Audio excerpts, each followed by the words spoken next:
exposées depuis des années au musée du Quai Branly, ces œuvres d'art pourraient bien retourner en Afrique. Ces statues, mi-homme, mi-animal, ce trône, les portes du palais royal du Dahomey, un trésor national pour le Bénin et que le pays réclame aujourd'hui. 95% du patrimoine majeur de l'Afrique n'est plus sur le continent africain aujourd'hui. Il faut donc rééquilibrer les choses. Des œuvres d'art que la France s'est appropriées à l'époque coloniale, lorsque l'armée du général Dodds annexe le royaume africain. Il s'agit bien d'un butin de guerre, et pour la première fois, un président français souhaite qu'il soit rendu. Je veux que d'ici 5 ans, les conditions soient réunies pour des restitutions temporaires ou définitives du patrimoine africain en Afrique.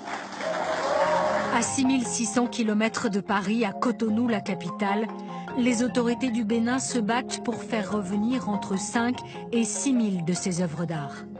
Une trentaine de pièces issues de collections privées vient déjà d'être restituée à ce musée, ouvert il y a 2 ans.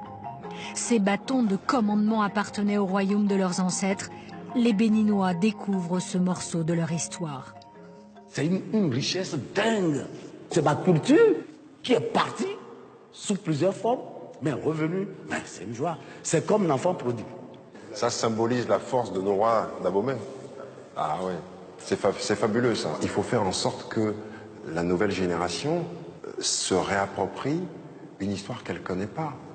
Et vous ne pouvez vous les approprier qu'à travers ce type d'objet, parce que des gens vont vous expliquer à quoi ça symbolisait, à quoi ça servait.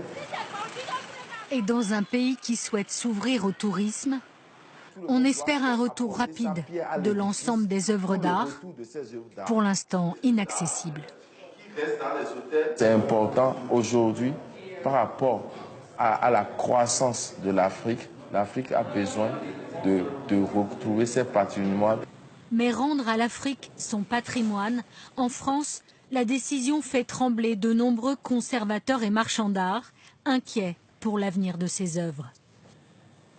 Je crois qu'aujourd'hui, il manque la structure. Il faut qu'un degré d'hygrométrie soit constant.